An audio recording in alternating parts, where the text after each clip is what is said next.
तो शुरुआत दिल्ली से करेंगे, जहां रामलीला मैदान में बीजेपी की जानिब से बड़ी रैली का एहतमाम किया गया। इस रैली को धन्यवाद रैली का नाम दिया गया है। यह रैली वज़ीर-ए-आज़म नरेंद्र मोदी का शुक्रिया अदा करने के लिए मुनक्किद की गई है, क्योंकि बीजेपी ने दिल्ली की कच्ची कॉलोनियों को पक्की करने का तारीखी फैसला किया है और ये लोग भी इस रैली में शिरकत कर रहे हैं।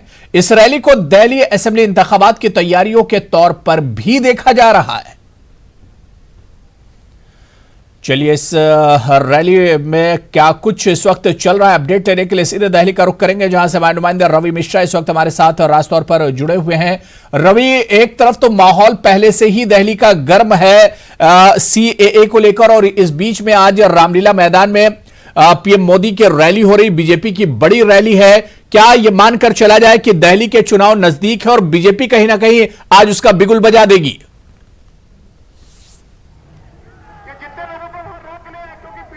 बिल्कुल अबू, आप देख सकते हैं कि आने वाले कुछ दिनों में आगामी विधानसभा दिल्ली के होने वाले हैं, जिसके मद्देनज़र आज दिल्ली की जो भारतीय जनता पार्टी की टीम है वो कहीं ना कहीं अपनी एकजुटता, मौजूदगी और मजबूती दिखा रही है। और कहीं ना कहीं ठीक इसके पीछे आप देख सकते हैं लगातार रामलीला मैदान में एक एक कर कार्यकर्ता यहाँ पहुँच रहे हैं दूर दराज से, और दिल्ली के अलग अलग कोने से बात करें तो लगातार कार्यकर्ता यहाँ पहुँच रहे हैं भारी संख्या में रामलीला मैदान में। आप देख सकते हैं इनके हाथ में बैनर्स हैं, पार्टी के फ्लैग्स हैं, मगर कहीं ना कहीं यहाँ पर सिक्योरिटी भी पूरी तरीके से मुस्तैद है। आप देख सकते हैं कि शासन प्रशासन यहाँ पर जो रास्ता है वो सुचारू रूप से चल सके, इतनी बड़ी भीड़ को नियंत्रित करने के लिए यहाँ पर प्रशासन को मुस्तैदी से काम करना होगा। क्योंकि आज एक अच्छी बात है कि रविवार का दिन है, सभी कार्यालय दफ्तर बंद हैं, तो ज़्यादा भीड़ नहीं होगी, मगर यहाँ पर रामलीला मैदान पर काफ़ी संख्या में कार्यकर्ता,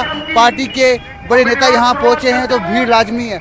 लगातार आप देख सकते हैं कि सीआरपीएफ के जवान यहाँ मौजूद है, यहाँ पे सिक्योरिटी यहाँ मौजूद है, और हर कोने कोने पे, चप्पे चप्पे पे सुरक्षा बल यहाँ तैनात है। ये जो राजधानी दिल्ली का एक काफ़ी मुख्य महत्वपूर्ण इलाका है रामलीला मैदान। यहाँ पर कई लोग अपना प्रोटेस्ट दर्शाने के लिए आते हैं, बड़ी बड़ी रैली, बड़े बड़े मंच यहाँ बनते हैं। और ठीक आप मेरे पीछे देख सकते हैं कि इस बोर्ड पर लगातार यहाँ पर रैली में जुटने के लिए भीड़ यहाँ मौजूद है, और एक एक कर जैसे जैसे वक्त बीत रहा है भीड़ यहाँ पर और मौजूदगी दर्ज करने के लिए पहुँच रही है, और दूर दराज से ये लोग यहाँ पहुँचे हैं। तो कहीं ना कहीं ये रैली दिल्ली वालों के लिए महत्वपूर्ण है, और आगामी विधानसभा चुनाव के मद्देनजर काफी महत्वपूर्ण रैली मानी जा रही है। अब देखना ये होगा। रवि, एक चीज मैं आपसे और समझना चाहूंगा, क्योंकि इस वक्त आप देख रहे हैं कि दिल्ली के अलावा पूरे मुल्क का माहौल जो है सीएए का जो इशू है उस पर एक तरह से पूरे मुल्क की नजरें हैं। आज पीएम मोदी रामलीला मैदान से इतने बड़ी सभा को एक तरह से संबोधित करेंगे, खिताब करेंगे। क्या इस मौके पर इशारा मिल रहा है कि पीएम मोदी मुल्क का जो माहौल है, जिस तरह से प्रोटेस्ट और वायलेंस लगातार हो रहा है, क्या उस पर भी कोई बड़ा बयान पीएम मोदी की तरफ से आ सकता है?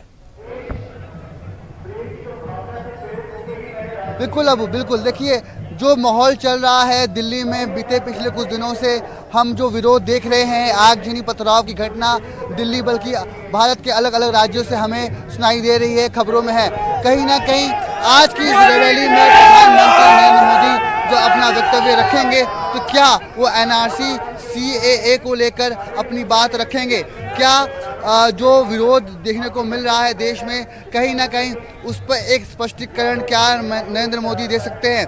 लोगों की आशंका है, उम्मीद है कि प्रधानमंत्री नरेंद्र मोदी जब यहाँ पहुँचेंगे रामलीला मैदान में और अपने भाषण को शुरुआत करेंगे, अपना वक्तव्य रखेंगे, तो कहीं ना कहीं देश में चलने वाले इस विरोध पर कहीं ना कहीं अपना स्पष्टीकरण जरूर देंगे। और कहीं ना कहीं जो लोगों को काउंसलिंग की ज़रूरत है, लोगों को ज़रूरत है जानकारी की कि आखिर सीएए क्या है, नागरिकता कानून क्या है, तो कहीं ना कहीं देश भर में जो एक मुहिम चलाई जा रही है एनआरसी सीएए को लेकर काउंसलिंग के लिए, तो क्या आज वो यहाँ से इस मंच से कहीं ना कहीं उसका आगाज़ करेंगे, और कहीं ना कहीं लोगों को एक दिशा दी जाएगी, एक जानकारी दी जाएगी कि आखिर में सीएए क्या है, नागरिकता कानून क्या है। इससे डरने की कोई जरूरत नहीं, जो भारत के नागरिक हैं वो बिल्कुल। रवि, कितनी देर में पीएम मोदी कितनी देर में पहुंचेंगे इस सभा में? बहुत मुख्तसर में। मैं यहाँ पर कोई भी आपको ये प्रॉमिस नहीं करूंगा कि मैं अपने टेन्योर में खत्म बिल्कुल अबू, बता देना चाहूँगा आपको कि ठीक ये जो रास्ता आप देख रहे हैं, ये पूरी तरीके से यहाँ पर चप्पे चप्पे पर सिक्योरिटी मौजूद है। प्रधानमंत्री नरेंद्र मोदी इसी रास्ते से रामलीला मैदान में एंट्री लेंगे और आप देख सकते हैं कि सिक्योरिटी के यहाँ पे क्या इंतजाम है। सारे ट्रैफिक पुलिस यहाँ मौजूद है, क्योंकि जब प्रधानमंत्री नरेंद्र मोदी का प्रोटोकॉल यहाँ से गुजरेगा, उनकी सुरक्षा यहाँ से गुजरेगी, तो ये पूरी सड़क पर एक भी व्यक्ति आपको नहीं दिखेगा। पूरा रास्ता खाली होगा और इसकी तैयारी दिल्ली ट्रैफिक पुलिस ने कर ली है। कुछ ही देर में प्रधानमंत्री नरेंद्र मोदी रामलीला मैदान में पहुंचेंगे और अपने भाषण को संबोधित करेंगे। जी बिल्कुल रवि, बहुत बहुत शुक्रिया, आप नजर बनाए रखिए, हम फिर आपके पास लौटेंगे। तो सिक्योरिटी के सख्त इंतजाम किए गए और कुछ देर में ही इस अहम रैली में वज़ीर-ए-आज़म नरेंद्र मोदी पहुंचेंगे और शिरकत करेंगे। राजस्थान का रुख करेंगे, जहां CAA के खिलाफ राजस्थान में पैदल मार्च निकाला गया। इस मार्च की क़यादत खुद राजस्थान के वज़ीर आला अशोक गहलोत कर रहे हैं। मार्च में बड़ी तादाद में लोग मौजूद हैं। वज़ीर आला गहलोत के पैदल मार्च के सिलसिले में इंतजामिया हाई अलर्ट है। रियासत में अमन व अमान को बरकरार रखने के लिए इंतजामिया ने तमाम तर इंतजाम किए हैं। इस वक्त यह रैली अल्बर्ट हॉल की जानिब चल रही है। आज जयपुर में हालात को देखते हुए मेट्रो खिदमात बंद कर दी गई। इंटरनेट सर्विस पर भी एक तरह से पाबंदी है।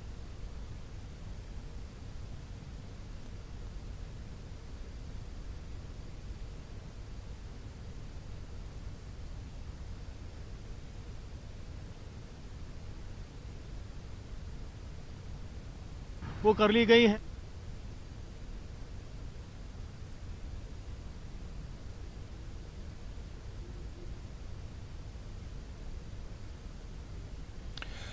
और चलिए इस खबर पर और मजीद जानकारी लेने के लिए सीधे अरबाज का रुख करेंगे। हमारे साथ फोन लाइन पर अरबाज जुड़ चुके हैं। अरबाज, क्या कुछ अपडेट है? जो रैली निकलने वाली थी 11 बजे, क्या अपडेट मिल पा रहा है इस वक्त? पर जो अशोक गहलोत हैं वो पहुंच गए हैं और यहाँ पर जो एक बड़ा जो एहतिजाजी जुलूस निकाला जाना है वो यहाँ से शुरू किया जाएगा। एक मार्च निकाला जाएगा और ये अपील की जा रही है कि पूरी तरह से मौन जो जुलूस है, साइलेंट निकाला जाए, इसमें कोई नारेबाजी ना की जाए।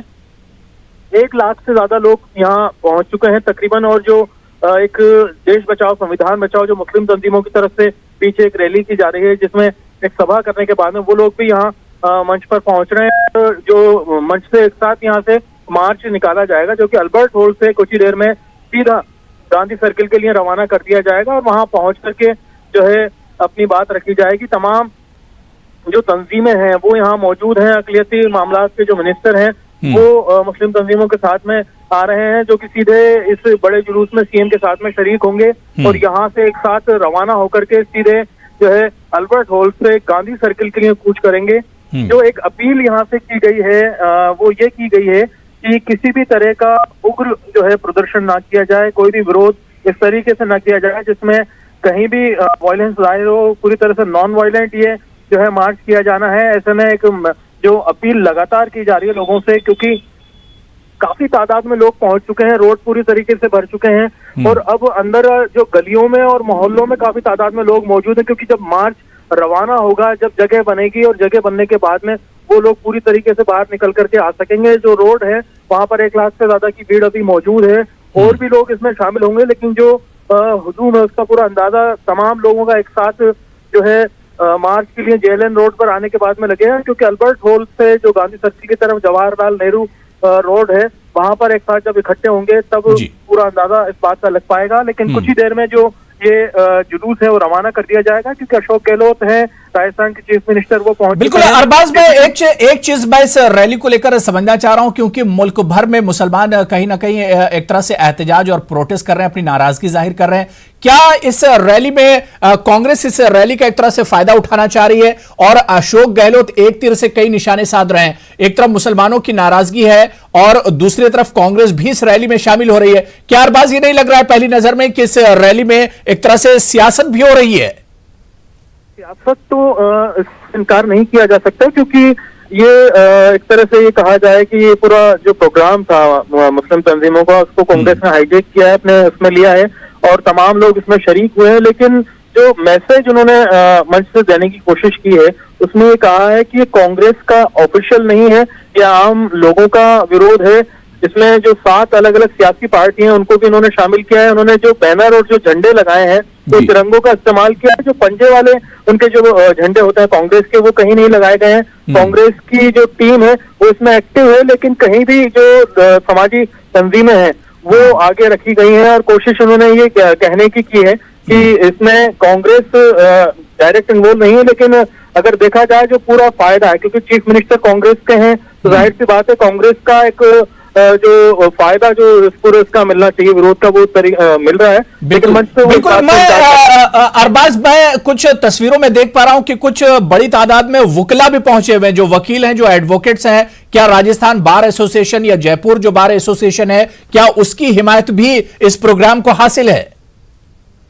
वकील हैं जो कांग्रेसी ख्यालात के हैं, या फिर ये कहें कि जो सेक्युलर ख्यालात के हैं, वो तमाम लोग काले कोर्ट के अंदर यहाँ पहुंचे और अपनी बात रख रहे हैं। और उन्होंने अपनी एसोसिएशन के बैनर तले एक समर्थन इसको दिया है कि भाई हम इसमें शामिल होंगे और एनआरसी और सीएए के खिलाफ इसमें अपनी बात रखेंगे। लेकिन जो बार काउंसिल ऑफ राजस्थान है वो इसमें शामिल नहीं है आधिकारिक रूप से, ऑफिशियली। लेकिन जो वकीलों की बड़ी तादाद है जो कोर्ट में काले कोर्टों में यहाँ पहुंचे और पहुंच करके अपनी बातें रख रहे हैं। जी बिल्कुल। कितने बजे तक अरबाज ये प्रोग्राम चलेगा? बहुत मुख्तसर में एक आपका जवाब लेना चाहूंगा। और जहां पर ये प्रोग्राम हो रहा है वहां पर अशोक गहलोत का मार्च कितनी देर में पहुंचेगा? देखिए, अशोक गहलोत का जो मार्च है तकरीबन 4 किलोमीटर ये लोग पैदल चलेंगे, जो कि अब से 15 मिनट में ये लोग रवाना हो जाएंगे यहाँ से। और इनकी रवानगी के साथ ही ये मार्च जो है जो गांधी सर्किल है, गांधी स्टेच्यू है जयपुर में सबसे बड़ा, वहां पहुंचेंगे ये लोग। और वहां पहुंच करके जो बात कही जा रही है कि गांधीवादी तरीके से हम अपनी बात रख रहे हैं, तो वहीं पर इसको उन्होंने एक सिंबॉलिक अपनी बात रखने की कोशिश की है कि हम गांधीवादी अंदाज में ये पूरा विरोध करेंगे और अपनी बात रखेंगे। लेकिन 1 घंटा इसमें पूरा इनको लगेगा वहां से वहां पहुंचने में। इस दौरान जो तमाम काबीना मंत्री हैं वो मौजूद रहेंगे, जो विधायक हैं वो मौजूद रहेंगे, तमाम तंजीमें और जो बिल्कुल। अरबाज एक चीज की इस रैली का शहर पे कितना असर देखने को मिल रहा है? क्योंकि इससे पहले आपसे बात हुई थी, आपने कहा था कि माहौल एक बंद जैसा है, एक पूरा पुरअमन बंद मनाया जा रहा है। तो इंटरनेट बंद है, मेट्रो बंद है, बसें बंद हैं और सरकारी जो पूरा अमला है वो एक तरह से जमीन पर मौजूद है। तो ऐसे में इस रैली का असर कितना पड़ रहा है जयपुर के लोगों पर? लोगों को काफी इसकी जो है एक तरह से बात की जाए तो परेशानी का जो है सामना करना पड़ रहा है। लेकिन जो एक इलाका है पर्टिकुलर जहां पर ये मार्च किया जाना है, वहीं पर इसका ज्यादा असर देखने को मिल रहा है, जो कि जेएलएन रोड है, टोंक रोड है, आगरा रोड है, ये पूरी तरीके से 3 रोड बंद है एक तरह से। और जो एसएमएस अस्पताल है, यहाँ एक स्पेशल कॉरिडोर बनाया गया ताकि जो एम्बुलेंस है या मरीज है, क्योंकि राजस्थान के जो तमाम लोग हैं वो यहाँ की तरफ आते हैं और जाहिर सी बात है उन्हें कोई परेशानी नहीं होती है। एक स्पेशल कॉरिडोर ट्रैफिक पुलिस ने और तमाम लोगों ने यहाँ बनाया है और कोशिश यही की है कि तमाम लोग आ जाएं और उन्हें कोई परेशानी ना हो। लेकिन जो पूरे सिस्टम का असर है वो देखने को मिल रहा है। बिल्कुल अरबाज, आप नजर बनाए रखिए। बहुत बहुत शुक्रिया हमारे साथ जुड़ने के लिए। तो राजस्थान में आज शहरियत तरमीमी कानून के खिलाफ बड़े पैमाने पर एहतजाज किया जा रहा है, तस्वीरें भी आपके सामने हैं। और आज हम आपको बता दें कि राजस्थान कांग्रेस की जानिब से भी इस कानून की मुखालफत की जा रही है। खुद वज़ीर आला अशोक गहलोत 4 किलोमीटर लंबा शांति मार्च निकाल रहे हैं, अमन मार्च निकाल रहे हैं। और यह मार्च मुसलमानों के जो मुस्लिम तंजीमों ने एक बड़ा प्रोग्राम मुनक्किद किया है, यह मार्च वहीं पर एक तरह से जाकर शामिल हो जाएगा। क्या कुछ लोगों का कहना है, उनका रिएक्शन भी हम आपको सुनवाते हैं। सीएए के कानून के खिलाफ तमाम अक़लियतों, तमाम मजहब के सेकुलर लोग जमा हैं और हम सब मिलकर केंद्र सरकार को ये ताकत दिखाना चाहते हैं कि उनको अपना कानून बिल वापस लेना है और हम मुल्क में आखिर दम तक लड़ने के लिए मुल्क में लड़ेंगे। यहाँ से कितने लोग पहुँचने की उम्मीद है और आगे क्या तैयारियाँ हैं? सीएए एनआरसी के खिलाफ जो आज विरोध सभा का आयोजित किया गया है, इससे तकरीबन 2 लाख से ज्यादा लोग आने की उम्मीद है और तकरीबन 1 लाख लोग तो अभी तक पहुंच चुके हैं। इसके बाद हमारा शांति मार्च में भाग लेने का फैसला किया है। लड़ाई जो सेंट्रल गवर्नमेंट से हमारी बहुत लंबी चलेगी। मेरी तमाम जो हाजरीन इसमें आए हुए हैं उनसे गुजारिश है कि शांति व्यवस्था बनाए रखें, जिससे कि माहौल किसी भी कंडीशन में खराब न हो। तो ये तस्वीर जयपुर की थी, लेकिन अगर हम तेलंगाना का रुख करें और हैदराबाद की बात करें तो हैदराबाद में भी कांग्रेस पार्टी की क़यादत में मुख्तलिफ समाजी तंजीमों ने टैंकबंड इलाका जो हैदराबाद में वाक़ है, यहाँ पर अंबेडकर मुजस्समे पर धरना दिया है। इस मौके पर मरकज़ की जानिब से पेश करदा शहरियत तरमीमी कानून की मुखालफत की जा रही है और शहरियत तरमीमी कानून को वापस लेने का मरकज़ से मुतालबा किया जा रहा है। कांग्रेस लीडर गीता रेड्डी ने कहा कि शहरियत तरमीमी कानून जमहूरियत के खिलाफ है। और चलिए इस पर और बातचीत करेंगे। हमारे नुमाइंदे अनीसुर रहमान हैदराबाद से इस वक्त हमारे साथ जुड़े हुए हैं। अनीस, जो धरना दिया जा रहा है, जो एहतजाज किया जा रहा है, क्या ये सिर्फ कांग्रेस की तरफ से है या इसमें दूसरी तंजीमें भी शामिल हैं?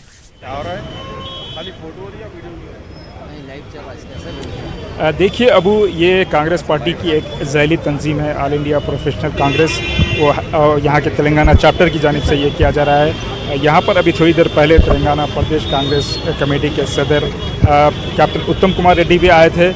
उन्होंने कहा कि ये जो CAA और NRC है वो मुखालिफ जमहूरियत और मुखालिफ मुल्क है।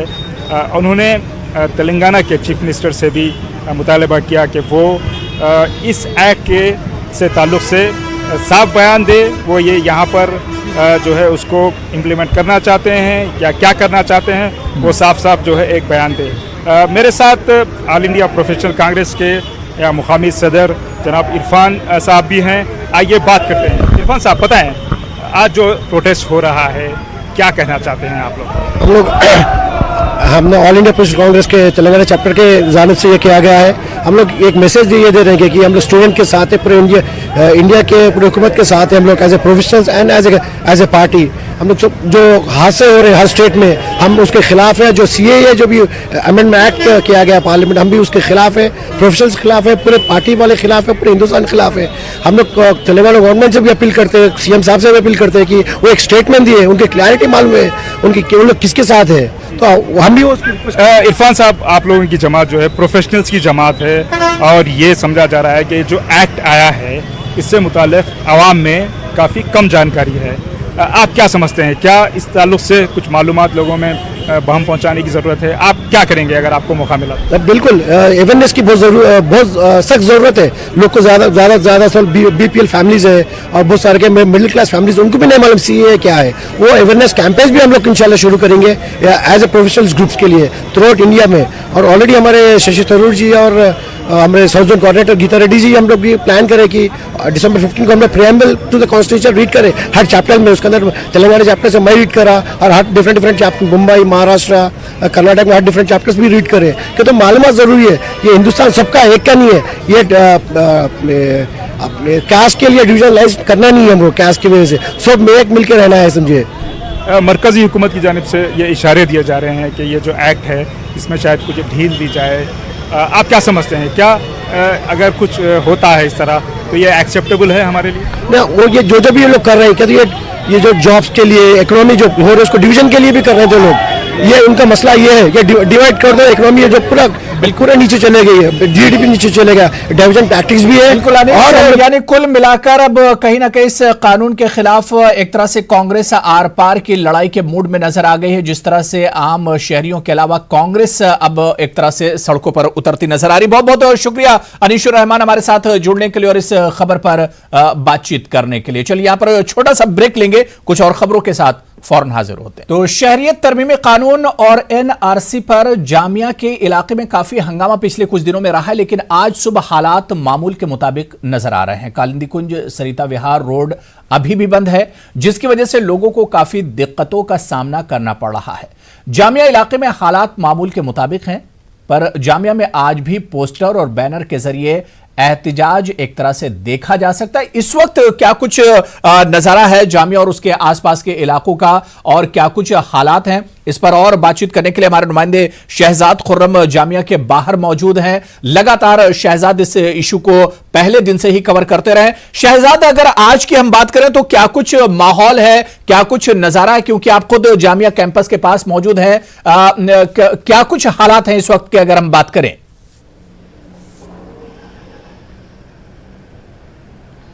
देखिए, मैं अभी वहाँ पर नहीं हूँ। मैं सुबह में ज़रूर वहाँ पर गया था और वहाँ के हालात पूरे तौर से नॉर्मल नज़र आ रहे थे, लेकिन आपको मालूम होगा कि जिस तरह से जामिया के तलबा हैं, जो मकामी लोग हैं, उनका जो एहतजाज है वो लगातार चल रहा है। देखा जाए तो जैसे जैसे दिन आगे बढ़ता है वहाँ पर जो प्रदर्शनकारी हैं, एहतजाज करने वाले लोग हैं, तलबा हैं या मकामी लोग हैं, वो वहाँ पर बड़ी तादाद में इकट्ठा हो जाते हैं और तकरीबन शाम 6 बजे तक ये लगातार एहतजाज चलता रहता है।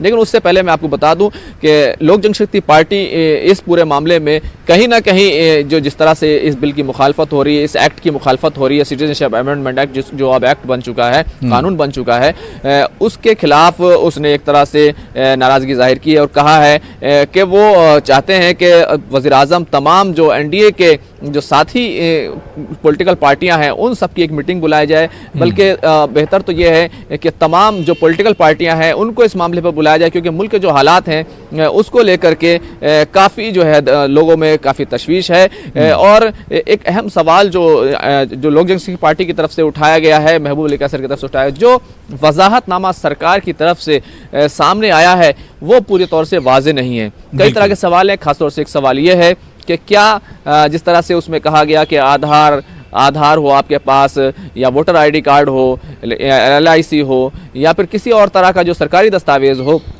क्या सिर्फ एक दस्तावेज़ से काम चल जाएगा या फिर और भी दस्तावेज़ दिखाने होंगे। और इसी के साथ साथ एक सवाल ये भी है कि आखिर अगर NRC से जो लोग बाहर हो जाएंगे, जब भी NRC होगा, तो क्या उनके साथ एक सा सुलूक होगा। ये एक अहम सवाल है जो उठाया गया है महबूब अली कैसर की तरफ से। तो देखा जाए तो दिल्ली में आज वज़ीर आज़म की रैली होनी है। उम्मीद है कि वहाँ से बहुत कुछ सामने आएगा, बहुत कुछ इस पूरे मामले में वजाहत करेंगे कि किस तरीके से ये बिल जो मुल्क के शहरी हैं, बिल्कुल जाहिर सी बात है कि रामलीला मैदान में है और दिल्ली में इतना हंगामा है और पीएम मोदी खुद रामलीला मैदान में होंगे, तो ऐसे में क्या इस पर कुछ बयान देंगे। और जाहिर सी बात है कि बीजेपी और एनडीए की जो इत्तेहादी पार्टियां वो भी अब इस पर सवाल उठाने लगी हैं। खुर्रम, हमने पिछले दिनों देखा कि दिल्ली में लगातार इस पर एहतजाज हो रहा है, प्रोटेस्ट हो रहा है। जामिया के आसपास के इलाकों में, शाहीन नगर और इसके अलावा इंडिया गेट की अगर हम बात करें तो इन इलाकों में लगातार एहतजाज हो रहा है। आज क्या कुछ हालात हैं अगर हम पूरे दिल्ली की बात करें, क्या कहीं से किसी एहतजाज की कोई खबर है अब तक?